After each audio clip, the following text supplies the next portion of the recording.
Hi there, I'm Ankur Verma, founder at Lightscline, and this is the product demo of our data reduction software for the bearing fault classification problem. So this demo will walk through four pieces. Firstly, what is the significance of bearings in predictive maintenance? And points 2 through 4 will walk us through an actual coding example of taking an input bearing data, using our software in the form of a Python Jupyter notebook, and then finally seeing the results, which give us 7 to 10x improvements in compute, power, storage, and transmission requirements. We'd be happy to work with you if you could shoot us an email at info@lightscline.com to benchmark, transfer, learn, and deploy this software along with our pipeline infrastructure. So let's get started.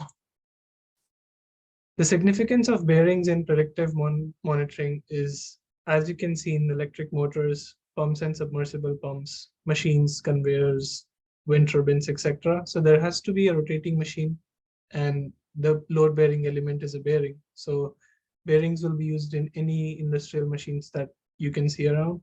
And the total available market size is an intersection of two markets. One is around edge computing and one is around the industrial Internet of Things. So this is the actual data set which we'll be working on. This is a standard bearing data set with 4 different types of faults like normal, wall defect, inner race defect, and outer race defect. On the right side, you see a snippet of the code that is used to import the data. And now I'll jump over to the Jupyter notebook for a live demo.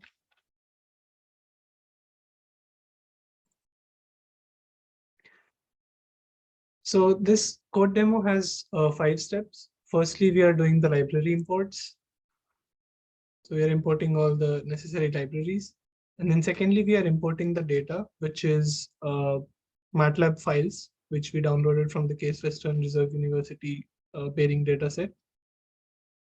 And just to show some of the data looks like this. So this is a 1D vector, and the length of normal data is this. Similarly, we can look at the descriptive features of all different types of data. And then step 2 is the pre-processing, lightweighting, and train test split. So that would be the steps that we would do in order to feed the data to our training methodology. And for that, once we do that, we can see here the model is training and the loss is decreasing. So this would be a gradient-based learning approach. And then this will take a time. We are running this for 500 epochs, and this depends on how complex the problem is and what sort of accuracies we are looking for. So we set the hyperparameters on that basis. And we'll let this run for some time.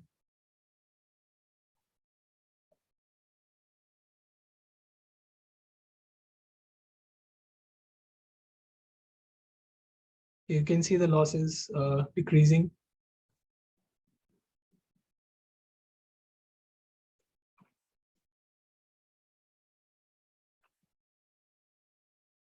Let's also run through the test results, as once the model is trained, this code will show us what was the test accuracy obtained on this 4-class classification problem.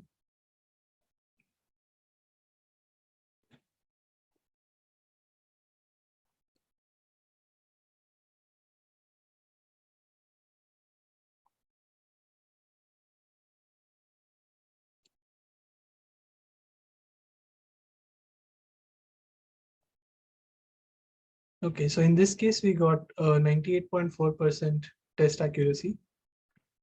And to go to a couple of metrics on what this actually means for deployment is, if we look at how much lighter this is on the edge, because we are not taking in all data, but we are taking in much less data depending on the percentage undersampling that we are doing. Even if we compare this with algorithms like fast Fourier transform, which are provably very computationally efficient, we see a 7 times improvement in the computational complexity of our algorithm, while still maintaining very high test prediction accuracies. So hopefully this was helpful, and let's get in touch. Thank you.